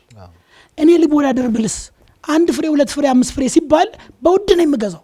በነገራችን ላይ የኢትዮጵያ ነጋዴዎች ወደ ኢትዮጵያ ሲያመጡ በውድ ነው የሚያመጡት። ስለዚህ መሬት ላይ ሲሸጡ፣ ሱፐርማርኬት ላይ ሱቅ ላይ ሲሸጡ በውድ ነው። ስታወዳድረው እኔ ብዙ ጊዜ አወዳድራለሁ፣ ሆን ብዬ አወዳድራለሁ። ናይሮቢን ብሄድ ኢትዮጵያች ነገር ስንት ነች፣ ኬንያ ስንት ነች? በጣም ውድ ነው የኛ ዋጋ። ምክንያቱ ምንድን ነው ብትለኝ፣ ሲገዛ በውድ ነው የሚገዛው። ለምን? የሚገዙ ሰዎች አቅም የላቸውም። የመደራደር አቅም የሚባል ነገር አለ። ስለዚህ በዚሁ ሬጉሌሽን መሰረት በቅርቡ የተከፈተው ነገር መሰረት እነዚህ ሰዎች ሲመጡ ምን ይሆናሉ? የሚያመጡት ነገር በርካሽ ስለሆነ ለኛ ሲሸጡልን በርካሽ ነው። ስለዚህ ኢትዮጵያውያን ነጋዴዎች አስተሳሰባቸው መቀየር አለባቸው። ኮምፒት ለማድረግ ምን አለ ወይ ፋይናንሻሊ እና ኢንስቲቱሽናሊ መርጅ አድርገው ትልቅ ሆነው ከነዛ ጋር ይወዳደራሉ ወይም ይሞታሉ። በቃ አማራጩ ወይ መወዳደር ወይ መሞት ነው። ሌላ ምንም አማራጭ የለውም። በመሃሉ ማን ይጠቀማል ብትለኝ፣ ህብረተሰቡ ይጠቀማል። በምን? በርካሽ ፕሮዳክት። በጣም አመሰግናለሁ። ወደ መጨረሻው ስለሆነ አንዳንዱን ነገር መለስ ብለን ለማንሳት ሞክራለሁ። ብታብሰለስልበት ደስ የሚለኝ ወደ አንተ እስከመጣ ድረስ ለነዋሪው፣ ለኢትዮጵያዊ፣ ለነጋዴ፣ ለኢትዮጵያዊ ፋይናንስ ስርዓት የሚያራምዱ የኢትዮጵያን የፋይናንስ ተቋም የሚመሩ ተቋማት ጨምሮ አጠቃላይ ምን ኃላፊነት አለባቸው? አንድ ሁለት ደግሞ ምን ተስፋ አለ? የመደናገጡ ወደ ኖርማል መመለስ ይጠበቅብናል ብዬ ስለማስብ ነው። ጥላውን አንድ ነገር ላንሳለ፣ ምክንያቱም ይሄ በጣም አሳሳቢ ነገር ይመስለኛል። ለነጋዴውም ጨምሮ ለፋይናንሻል ተቋሞቻችን አጠቃላይ ይዘን እንደዚህ አይነት ለውጦች ሲመጡ እንደዚህ አይነት ነገሮች ሲከሰቱ አዲስ አይነት መንገድ እየገባን ስለሆነ መጪው የኢትዮጵያ የፋይናንስና የገበያ ስርዓት ምን ሊሆን ይችላል? ነጋዴዎች ምን ቢያደርጉ በጣም ደግ ነው? በጣም ሃምብል ሆነን እንዲህ ብታደርጉ ደግ ነው። ምክንያቱም እየመጣ ያለው ሲስተም ሌላ አይነት መልክ ነውና ራሳችሁን በዚህ መልክ አዘጋጁ ቢባሉ ምን ሊነሳላቸው ይችላል ልልህ ነው። ጥሩ ነው። አቶ ሚሊዮን ቅድም አስቶታል። አንደኛው ነገር ይሄ ሪፎርም በቀደም እንደውም ተነስቷል፣ ጠቅላይ ሚኒስትሩ ማንስተዋል። ተያያዥነት ያላቸው በጣም ብዙ ነገሮችን ያቀፈ ለምሳሌ ከዚህ ቀደም የፋይናንስ አክሰስን ብትመለከቱ ወይም የፋይናንስን ባንክ ከሄደ ብድር ብታጣ ቀጥ ብለህ የምትቆምበት ነው። አዳዲስ ቢዝነሶች ለመክፈት ካፒታል ማርኬት ኦቶሪቲ የኢትዮጵያ ካፒታል ገበያ ባለስልጣን አሁን በቅርቡ ገንዘቦችን ተቋማት ማግኘት የሚችሉበት ከብድር ውጭ አማራጮችን ሙኒሲፓሊቲዎች ወይም ደግሞ ማዘጋጃ ቤቶች ልማት ስራዎችን ለመስራት በወንድ ሽጠው ራሳቸውን ፋይናንስ የሚያደርጉበት ብዙ ነገሮች እየተፈጠረ ነው። አንድ 100 ሚሊዮን ቅድም ያነሳልህ ነገር አለ ከዚሁ ነገር ጋር ተያያዥነት ያለው የዚህ ሆልሴል ትሬድ ሪቴሉንም ጭምር አይ ቲንክ የፈቀዱበት ጅምላና ችርቻሮ ወይም ደግሞ ኢምፖርቱ ከዚህ ቀደም ለኢትዮጵያውያንን ለመጠበቅ ኢትዮጵያውያን ሀብት እንዲያፈሩ ለማድረግ አንድ የሚያሳስበኝ ጥሌ በዛው ብትጨምርበት ደስ የሚለኝ ብዙ ከለላ ሲደረግለት ስለኖረ ባንክ እንዳይገባ ከለላ ሲደረግ ነጋዴ እንዳይገባ ከለላ ሲደረግ ብዙ ከለላ ሲደረግለት የኖረ ነው። አዘ ሴም ታይም ዋጋ ይጨምራል፣ አዘ ሴም ታይም ደግሞ ይደብቃል። እንደዚህ ከለላ የሚያመጣው ፔን ቀላል ስላልሆነ እኔ እሱን ነው የምልህ። ይሄ ጥበቃ የተደረገለት አስመጪ ሌላ የውጭ ሀገር ለምሳሌ ቻይናዎች ኢትዮጵያ ውስጥ እንደሚነግዱ እናውቃለን። ሲነግዱ ምን እንደሚያደርጉት አንዱ ኢትዮጵያዊ ወይ ገርል ፍሬንድ ያደርጉና በሷ ላይሰንስ ያወጣሉ። እንደዛ ያመጡ ይነግዱ ነበር። ህጉ አይፈቅድ ስለነበር ይሄ የገበያ እውነት ነው። አብዛኞቹ ሱቆች ጋር ቻይናዎችን ልታይ ይችላል። ንግድ ፍቃዷ ምናልባት የሆነች ሴት ፎቶግራፍ ክልከላ ስለነበረው ፍላጎቱ አላቸው ማለት ነው። ይሄ ከዚህ ቀደም ሲደረግላቸው የነበረው ጥበቃ በማህበረሰቡ ዋጋ ነው። አት ዘ ኮስት ኦፍ ዘ ሶሳይቲ ባንኮች ከዚህ ቀደም የውጭ ባንኮች እንዳይገቡ ተብሎ ዝግ ተደርጎ የተደረገላቸው ጥበቃ አት ዘ ኮስት ኦፍ ዘ ሶሳይቲ ወይም ደግሞ በማህበረሰቡ ዋጋ ነው። በስ ባላቸው ሰዓት ላይ ወለድ ይጨምራሉ። ተመጣጣኝ አይደለም ወለዱ። ዛሬ አንተ ቤት መስራት ብችል ቤት መስራት አትችልም። ባንኮቹ የ30ዎቹ እንደሚባለው ጥቂት ሰዎች ጋር ብቻ ነው ገንዘቡ የሚሄደው። በቀደም ሪፖርት ወጥቷል ብሔራዊ ባንክ። ከዚህ ቀደም የነበረው ነገር ልክ አልነበረም። አሁን ግን ማስተካከያዎች እየተደረጉ ነው። ማንኛውም ዜጋ ገንዘብ እንዲያገኝ ብድር እንዲያገኝ ምን እንዲያገኝ የውጭ ባንኮች ይመጣሉ። የሀገር ውስጥ ባንኮች ከውጭ ባንኮች እኩል ኤፊሽንት ለመሆን ሲወዳደሩ በመሀል ማህበረሰቡ እየተጠቀመ ይመጣል። ክፍት የተደረገው ነገር ለባንኮችም ነው ለኢምፖርተሮችም ነው። 100 ሚሊዮን ቅድም እንዳነሳው ካሁን በኋላ እነ ዎልማርትን ምናምን የሚወዳደር አክሲዮን እያቋቋሙ ኢንስቲቱሽናላይዝድ ሆነው አቅማቸውን ካላጠናከሩ የኢትዮጵያ ኢምፖርተሮች በዚህ በመደበቅና በተለመደው መንገድ እየነገድን እንቀጥላለን ካሉ አይሆንም። 2 ዓመት ስጠኝ ካሁን በኋላ። ለምን ብዙ ተቋማት እኛ እንድናማክራቸው እያናገሩን ነው፣ እየሰሩ ነው። ኢትዮጵያ ውስጥ ፔስተል አናሊሲስ እየተሰራ ነው። ምንድነው ብንገባ ምን አይነት ችግር አሁን ደግሞ ነገሮች ከዚህ ቀደም እንደ ተግዳሮት የምናነሳቸው ነገሮች መፍትሄ እያገኙ ነው። ለመግባት እያቆበቆቡ ያሉ ተቋማት አሉ፣ ይገባሉ። በተለይ እንደ አዲስ አበባ አይነት ከተማ ላይ ማለት ነው። ትልልቅ ከተሞች ላይ በእርግጠኝነት ፕሬዘንስ ይኖራቸው፣ ባንኮቹም እንደዚሁ። ስለዚህ እየተከፋፈተ ያለው ነገር አንድ አባባል አለ፣ ሞኖፖሊ የእድገት ጸር ነው። ውድድር ነው ለማህበረሰብ እንትን የሚያመጣው። ከዚህ ቀደም ንግድ ባንክ ብቻውን የነበረ ጊዜና ብዙ የግል ባንኮች ከተቋቋሙ በኋላ ያለውን ነገር መመልከት ነው። ስለዚህ ሁሉ ነገር እየተከፋፈተ ያለበት ስለሆነ ማህበረሰቡ ጠቃሚ ነው። በአጭር ጊዜ ውስጥ ዛሬ ላይ ዘይት ደብቀህ ልታተርፍ ትችል ይሆናል፣ ቀጣይነት ግን የለውም። ሁሌም ደግሞ ስለ ቀጣይነት ቢዝነስ አንተ ረን የምታረግ ከሆነ ወይም ደግሞ ንግድህን የምታካሂድ ከሆነ በቀጣይነት ንግዴ እንዴት ሊኖር ይችላል ብለህ ማሰብ መቻል አለብህ። አዲስ የሚወጡ ህጎችን ምንድነው በእኔ ንግድ ላይ የሚያመጡ የሚለው ማየት አለብህ። ስለዚህ ለማህበረሰቡ ዛሬ ላይ ሪስፖንስብል ያልሆኑ ነጋዴዎች ነገ ማህበረሰቡ ተወዳዳሪ ሲመጣ አይናችሁን ላፈር ነው የሚላቸው። ስለዚህ ማሰብ፣ ቆም ብሎ ማሰብ እንዴ ነው ኤቲካሊ ትርፍ ማትረፍ ልክ ነው። ማንኛውም ድርጅት ሲቋቋም የተቋቋመለት ዓላማ ትርፍ ነው። ግን ደግሞ ትርፍህ ሪዝነብል መሆን አለበት። አንተ እኮ ሀብታም ሆነ በጣም የደህየ ማህበረሰብ ውስጥ ቤትህን በኤሌክትሪክ ዋየር አጥረህ ብትቀመጥ ቤትህ በሰላም እንቅልፍህን ትተኛለህ ወይ? ይሄ ከዚህ አንጻር ነው መታሰብ ያለበት። ሪስፖንስብል መሆን ትርፍ አያትርፉ አይደለም። ያትርፉ ግን ገበያውን በሚበጠብጥ እየደበክ ነገ ከነገ ወዲያ አንተ ከማድረግ መጀመሪያ ህሊና ነው ጌታ ህግን መጣሱ እንዳለ ሆኖ ማለት ነው። ስለዚህ አጭር ጊዜ ያለ አሁን ግን በቀደምም ሳወራልን ነበር መንግስት በቅርብ ጊዜ ኢንተርፊር ማድረጉ አይቀርም ብዬ ነበር። ይኸው ዛሬ ወደ 15 ሚሊዮን ሊትር ዘይት ወደ ሀገር ውስጥ እየገባ ነው። መኪኖች ውጭ ነው እየገቡ ነው። ለአጭር ቀን ለተወሰነ ቀን ሊሆን ይችላል። ከዛ በኋላ ግን ህብረተሰቡ ማግኘት ይችላል። ሁለተኛ ልንገርህ፣ ሰብሲዲ ነዳጅ ላይ እንደሳም ተብሏል። እሱም ይሄን ደግሞ ኢቭን ቅድም ከአቶ ሚሊዮን ጋር ስናወራ ነበር በአይኤምኤፍ ፕሬስ ሪሊዝ ውስጥ ተካቷል። እነሱም ባያርገውታል። እኔ መጀመሪያ ጥርጣሬ ነበረኝ ይህን ነገር የኢትዮጵያ መንግስት ምናልባት ድንጋጤውን እንትን ለማድረግ የተጠቀመው መስሎ ነበር። ግን ኢቭን የአይኤምኤፍ ሰነድ ላይ ተቀምጧል። የኢትዮጵያ መንግስት ነገሩን ለማረጋጋት እስከተወሰነ ድረስ ድጎማና የዚህ የነዳጅ እንትን እንደሚቀጥል አስቀምጠዋል። እነሱ ተግባብተውበታል ማለት ነው። የመንግስቱ ቁርጠኝነቱ አለ። ማህበረሰቡ መደናገጥ የለበትም። በማንኛውም ነገር ሁሌም ኮንሱመር ቢሄቪየር የሚባል ነገር አለ። ደንበኞች በሆነ ነገር በተፈጠረ ቁጥር ኮሽ ባለ ቁጥር እዛ ነገር ላይ የሚራኮቱ ከሆነ ያንን አጋጣሚ በመጠቀም ለመክበር የሚዘጋጁ ነጋዴዎች ያንን ነገር ኤክስፕሎይት ማድረጋቸው አይቀርም። ስለዚህ ህብረተሰቡ ይረጋጋ። ለምሳሌ እኔ ዛሬ እቺ ኮት ካለችኝ ያጠብኩኝ መልበስ ነው ያለብኝ እንጂ ዛሬ ኮት ለመግዛት መራኮት የለብኝም። ገበያው ምን እንደሚያመጣ አላቅም። አቶ ሚሊዮን ያነሳው ሌላው ነገር አለ። ከዚህ ቀደም ለምሳሌ ብዙ ማኑፋክቸረሮች የዘጉበት ነገር ነበር። አሁን ግን ፍራንኮ ቫሉታ በእርግጠኝነት አሁን ህጉ ዝርዝር ህጉ ይወጣል። ሲወጣ እነሱ ነው የሚጠቅመው። ስለዚህ እኚህ ፍራንኮ ቫሉታ የተፈቀደላቸው ሰዎች ያመጣሉ እቃቸውን። አብዛኞቹ ሪኤክስፖርት ሁሉ ነው የሚያደርጉት። ሪኤክስፖርት ያደርጋሉ። ኢትዮጵያ በማከለ ያለው ማርጂን ወደ ሀገሯ ታስቀራለች ማለት ነው። ስለዚህ ከማንኛውም ዜጋ እኩል ባንክ ላይ ላይሰለፉ ይችላሉ ማለት ነው። ስለዚህ ብዙ ነገሮች ኦፖርቹኒቲዎች እየመጡ ነው። በአጭር ጊዜ ነው ማርኬት ረብሻው ቢመጣው፣ በረጅም ጊዜ ግን ነገሮች እየተረጋጉ ይመጣሉ ብዬ ተስፋ አደርጋለሁ። መንግስት ግን በተሻለ መጠን አሁንም የታች ያለው ማህበረሰብ በማይጎዱ ነገሮችን ገበያው ማስተካከያ እርምጃዎችን እየወሰደ መቀጠል መቻል አለበት ብዬ አስባለሁ። የመጨረሻ ላርገውና አቶ ሚሊዮን ጋር ቅድም ጥላውን ያነሳው ጨምሮ ፍራንኮ ቫሉታ ወደ ሌሎች ሴክተሮች ቢሄድ ደግ አይደለም ወይ? አንድ ላይ ጠቅልለህ ትነግረኛለህ ገና ስለሆነ። ሁለተኛ አጠቃላይ የኢትዮጵያ ገበያ፣ የኢትዮጵያ ነጋዴ፣ የኢትዮጵያ ሸማች ከዚህ ሁሉ ትርምስ ራሱን እንዴት ያድን? ሁለተኛ ነጋዴውስ እንዴት ማሰብ አለበት? ሶስተኛ ለዓለም አቀፍ ጉዳዩ ሁሉ እየተከፋፈተ ስለሆነ ወደ ገበያ እንዲተመን እየሄደ ስለሆነ የኢትዮጵያ የመጪው ዘመን ጊዜ በጣም ለየት እንደሚል ይገመታልና የኢትዮጵያ የፋይናንስ ተቋም የሚመሩት አጠቃላይ ኢኮኖሚውን ይመራሉ የሚባሉ ተቋማት ፕላንና ልማት ሚኒስቴር፣ ብሔራዊ ባንክ እና ፋይናንስ ሚኒስቴር ጨምሮ የህግ ማስጠበቅ ሁሉ ነገር ማን ምን ማድረግ አለበት? ዜጋውስ እንዴት ፕሮቴክት መደረግ አለበት? የኢትዮጵያስ ገበያ መጪው ዘመን ምን መልክ አለው?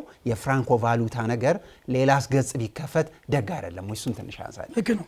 ፍራንኮ ቫሉታን በሚመለከት ከዚህ በፊት የነበሩት አሰራሮች በብሔራዊ ባንክም አሰራሮች ለተወሰኑ እቃዎች መሰረታዊ ለሚባሉ የተወሰኑ እቃዎች ብቻ ነበር።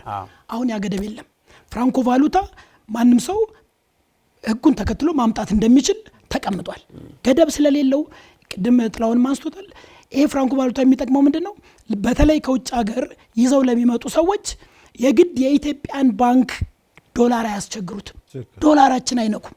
ዶላራችን ሳይነኩ በተለይ ለመጀመሪያዎቹ ዓመታት ከራሳቸው ያመጡና ማርኬት ውስጥ ያስገቡታል። ዶላር ሳይነኩ ማለት ነው።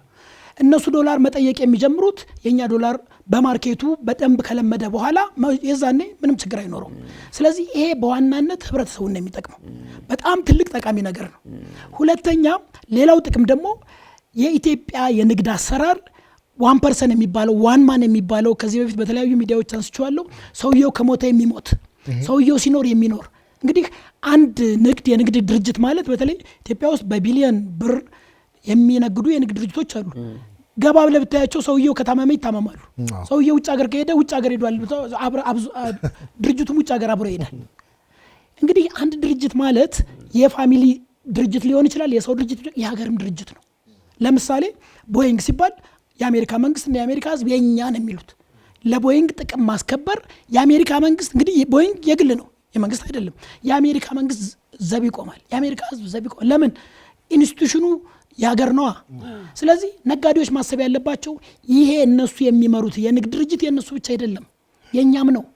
ያ ኢንስቲትዩሽን ግድ ይለናል። ያ ኢንስቲትዩሽን በመጥፋቱና በመኖሩ እንጎዳለን። ስለዚህ እስከዛሬ ሲሄዱበት የነበረው አካሄድ ካሁን በኋላ አያስኬድም። ስለማያስኬድ ሞር ኢንስቲትዩሽናል ማድረግ አለባችሁ። ሞር አብራችሁ መስራት አለባችሁ። ገንዘባችሁን አብራችሁ ማድረግ፣ እውቀታችሁን አብረው ማድረግ፣ ኢንስቲትዩሽናላይዝ ማድረግ፣ ሲስተም መዘርጋት እና እናንተ ብትኖሩም ባትኖሩም እንዲቀጥል አድርጉት። ምክንያቱም ልክ ከመንግስት ድርጅት ጎን አሁን የመንግስት የሚባሉ ሚኒስትሮች ምናምን አሉ አይደል? እነዛ ሚኒስትሮች አገሪቱን ያስኬዳሉ። ከዛ ባልተናነሰ መልኩ የንግድ ድርጅቶችም አገሪቱን የማስኬድ ሚና አላቸው። ስለዚህ እስከዛሬው ቅድም በመደበቅ እንደዚህ በጣም ሲሊ በሆነ ነገር ሰርቫይቭ ማድረግ አይቻልም። አሁን ጌሙ ተቀይሯል።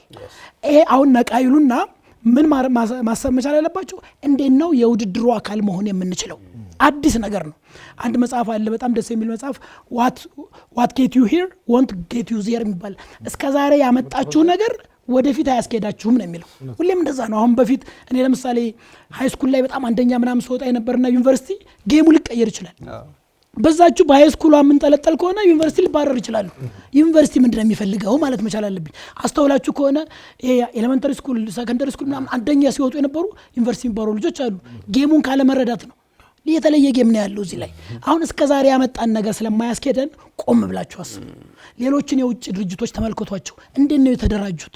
እንዴት ነው ሰው የሚቀጥሩት ብለን ማሰብ መቻል አለብን። ይሄ ከነጋዴዎቹ ሳይድ ነው። ከፋይናንሻል ኢንስቲትዩሽኖቹ ሳይድ ደግሞ ፋይናንሻል ኢንስቲትዩሽኑ የትም ሀገር ፋይናንሻል ኢንስቲትዩሽን ማለት ምርጥ የሚባሉ ተወዳድረው ነው። አሁን ለምሳሌ ብዙ ጊዜ ንግድ ባንክ ወይም ሌሎች ባንኮች እንትን ሲያወጡ ሰዎች ተሰልፈው ሲቪ ምናምን ሄደው ነው አይደል የሚያወጡት። ሌላ ሀገር ግን እንደዚህ አይደለም። የሚሄደው ማን እንደሆነ ታውቃለህ? ባንኩ ኮሌጅ ሄዶ ይወዳደራል። ባንኩ ነው ተወዳዳሪው። እና አንተ በጣም ብሪሊያንት ከሆንክ እኔ ጋር ብትመጣ እልሃለሁ፣ እኔ ጥላውን ደግሞ እኔ ጋር ብትመጣ ይልሃል። ጌሙ ይቀየራል ማለት ነው አይደል? እኔና ጥላውን ባንክ ነን፣ እኛ እንወዳደራለን። አንተን ለመውሰድ ዊል ፋይት። ምክንያቱም የሰው ጭንቅላት ነው ያነዋ ራን የሚያደርገው። ስለዚህ አሰልፈው መቅጠር አይደለም፣ ካሁን በኋላ ብሬን የሆነ ሰው መቅጠር ነው የሚያሰኘው። እነዛ ሰዎች ሲስተሙን ይቀይሩታል። አካሄዱ በዚህ ነው። ምክንያቱም በሰውን በመጥቀም እንደዚህ በማድረግ ምናምን በመደበቅ ባንኮቹ ላይ የነበረው ነገር በተለያየ ይሄ የማይገባ አይነት ውድድር አያስኬድም። የሚያስኬደው በጣም ብሬን ያላቸው በጣም ባንኩ ወደፊት ሊያስኬዱ የሚችሉት ኢንተርናሽናል ፕራክቲሱን ተረድተው ወደ ኢትዮጵያ አምጠው ባንኩም በኢንተርናሽናል ደረጃ ምክንያቱም አሁን የትኛውም የኢትዮጵያ ባንክ ከእርስ በርሱ ማወዳደሩን ትቶ ከኢንተርናሽናል ሰው ጋር ይወዳደር። ቅድም ያልኩህ የኢትዮጵያ ኢምፖርተር፣ የኢትዮጵያ ሪቴለር ወይም ሻጭ እነዚህ ሰዎች ከግሎባሎች ጋር ይወዳደሩ ነው። ባንኮቹም ከግሎባሎቹ ጋር ይወዳደሩ። አሁን ውድድሩ ተቀይሯል። የብሬን ውድድር ነው የሚሆነው። የጭንቅላት ውድድር ነው የሚሆነው። ሄዳችሁ ማን ነው አሪፍ ሰው ብላችሁ ታግላችሁ አሁን ተማሪዎቹ አይደል የሚወዳደሩት፣ እናንተ ናችሁ ተወዳዳሪዎች። ተወዳድራችሁ ነው እንውሰዱ ነው የምትለው አንተ። ስለዚህ ጌሙ ስለሚቀየር ለዚህ ይዘጋጁ ነው የምለው። የዓለም አቀፍ የፋይናንስ ጉዳዮች አማካሪ ሚሊዮን ክብረት ጥላውን ግርማ በተደጋጋሚ ከኛ ጋር የሚሆን የባንኪንግና የፋይናንስ ባለሙያ። መቼም ሚሊዮንን በሌላ ቀን እንጠራዋለን ብዬ አስባለሁ። ምክንያቱም ዓለም አቀፍ ልምድ በጣም ብዙ ነው። ፍሎቲንግ ያደረጉ ሀገሮች ብዙ ነው። ምን ቻሌንጅ ገጠማቸው፣ ምን ደግሞ አተረፉ፣ እንዴት ከማዕበል ወጡ፣ ይህን ደግሞ አንድ ቀን ደግሞ እናስገድዳለን። አቶ ሚሊዮን በጣም እናመሰግናለን ስለመጣችሁ፣ ሀሳባችሁን እውቀታችሁን ስለነገራችሁ ሁለታችሁንም በጣም ከፍ ያለ ምስጋና አለኝ። እኔም አመሰግናለሁ። ተመልካቾቻችን አጀንዳ ፕላስ ስትሰሙ ነበረ። የሰሞኑ አንደኛውና ትልቁ ጉዳይ የሆነው በገበያ እንዲተመን የተተወው የውጭ ምንዛሬ ጉዳያችን ይዘን ነው ያነሳ ነው። ደግሞ እንቀጥላለን። ሌላ ገጽ ሌላ ጉዳይ ይዘን አጀንዳ ፕላስ ላይ ይዘን እንመጣለን። ከኛ ጋር ስለቆያችሁ ግን ከፍ ያለ ምስጋና አለን።